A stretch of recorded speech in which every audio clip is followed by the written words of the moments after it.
तुम्ही जेव्हा शाळेत शिकत होतात, जसे बाकी विद्यार्थी असतात तसेच होतात? जवळपास. आणि शिक्षक म्हणायचे की हा आणि शाळेत नाही आला तर बरं होईल, खूप मस्तीखोर आहे. हो, थोडे उपद्रवी होतो.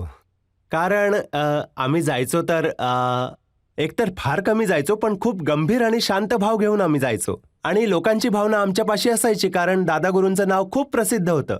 तर दादागुरूंमुळे लोक आम्हालाही स्नेह द्यायचे, प्रेम द्यायचे, खूप लाड करायचे. आमच्या दादागुरूंना हनुमानजींचा 2दा साक्षात्कार झाला आहे असं आम्हाला माहितीये. आणि आता त्यांच्या अनुयायांनाही माहितीये.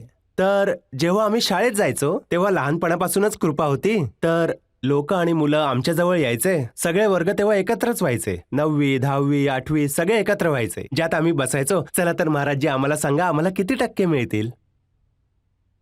तर मग तेव्हा ते लहानपण, तेव्हा असे भाव असायचे दाखवण्याचे. आता तर खूप गंभीर झालोय. लोकांनी बोलून बोलून आम्हाला खूप गंभीर बनवलं. तर असे भाव होते. अच्छा ठीक आहे बाळा, तुला 56% मिळाले, अजून मेहनत कर म्हणजे 60 होतील.